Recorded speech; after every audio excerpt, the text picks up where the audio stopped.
What's going on, y'all? So, I apologize for not getting this out sooner.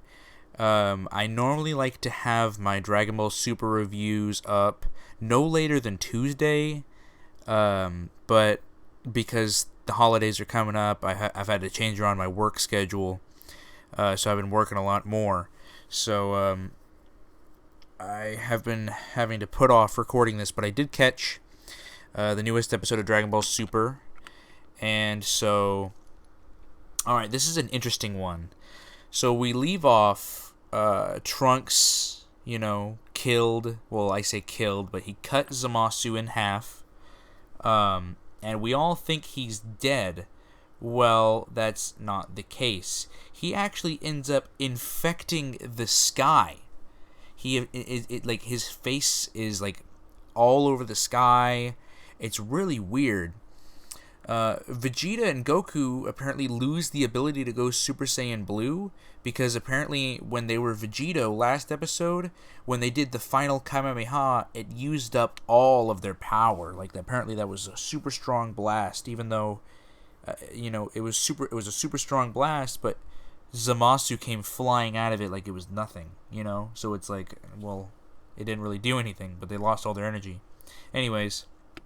So they lose the ability to go Super Saiyan Blue, and so they end up firing a team attack. Like they do Vegeta does the final flash, Goku does the Kamehameha, and Trunks I believe does the Gallic Gun, and they fire it all into the sky, and it just does nothing, right?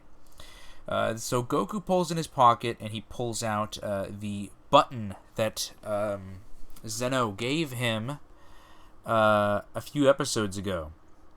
So Zen'o comes down, and interestingly enough, this is a different Zen'o. This is a Zen'o from the future timeline that never met Goku, which is something that's interesting to me because what I assumed was when Zen'o was even above the timelines.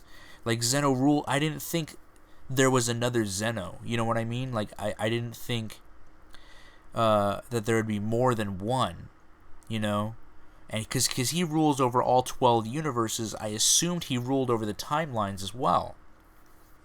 So if there could be two of Zen'o, what this tells me is that there's an even higher power than Zen'o, someone above him.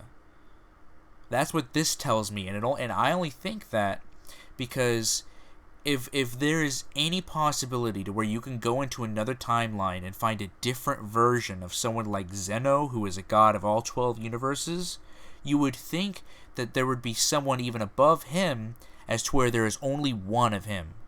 No matter if you go into another timeline, no matter if you go anywhere else, there's only one. He rules over everything. Even if you go into another timeline, the person that's there is still him, the one that you saw in the other timeline. He's got the exact same memories. He remembers doing everything because he would rule over the timeline too. He would rule over, everything. So that's what I would think. Anyway, so he calls Zen'o over, and he's like, hey, can you take care of this problem for us?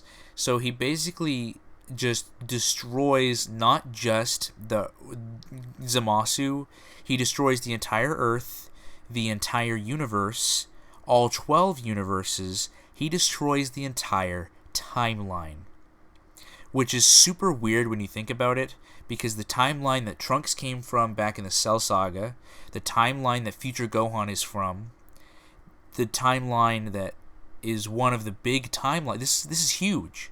This is huge. Like, the main Dragon Ball timeline is, a main thing, but this is the second timeline that is like, everyone knows this. This is where Trunks is from.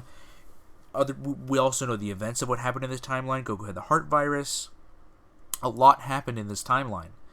And if it wasn't for this timeline, the main timeline wouldn't be the way it is today.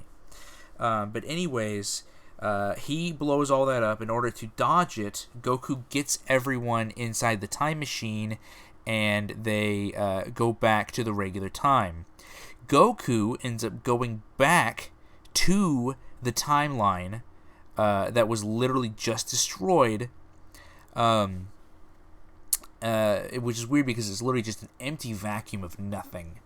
But he ends up taking the future Zen'o, and he basically, if you remember a few episodes ago, how Goku promised Zen'o a friend in his timeline, yeah, he brought him future Zen'o.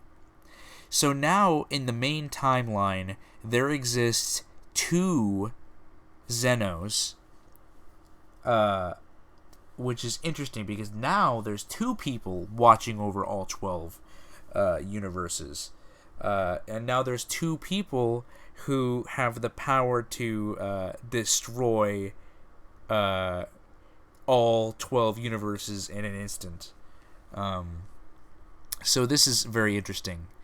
Anyways, we keep on going forward, and Future Trunks and Mai are back in the main timeline, but they don't really want to be there. They do want to go back to their time. They can't, though, because it is destroyed. But Whis recommends that they go to another timeline. A timeline before Zamasu, struck his reign of terror, right? Only one problem. There's going to be another Future Trunks and another Mai already there. So there's going to be a timeline that exists where now there's 2 Future Trunks and now there's 2 Mais. So that's weird to me. But they also reveal something else that's also weird to me. Because Beerus killed Zamasu, another new timeline appeared to where Zamasu wasn't killed. So there's now a timeline that exists where Zamasu is still alive. Isn't that kind of still a problem? Because Zamasu could just time travel again.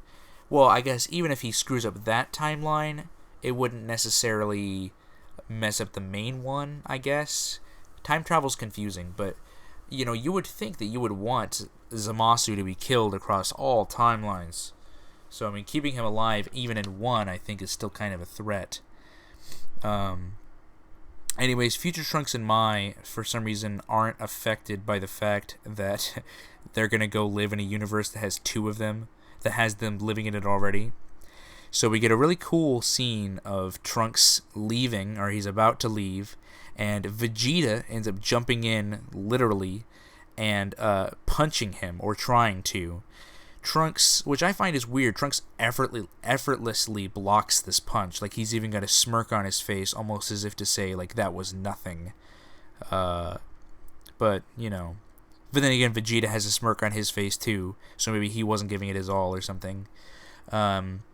Anyways, he's taking off, and he starts to cry because he sees Gohan, who looks to be training with Piccolo, so that kind of excites me, because I really do want to see Gohan become great again. # make Gohan great again. And he's starting to cry because he was unable to save his future, the one that future Gohan was from. But Gohan ends up encouraging him by yelling out his name, and we get a really awesome scene of future Gohan silhouette over adult Gohan. So please let this be a sign of # make Gohan great again, because that would be awesome. And then Trunks ends up going back to that new timeline, and then the episode ends. Anyways, guys, I hope you enjoyed. Comment down below what you guys thought, and I will catch you guys later. Bye.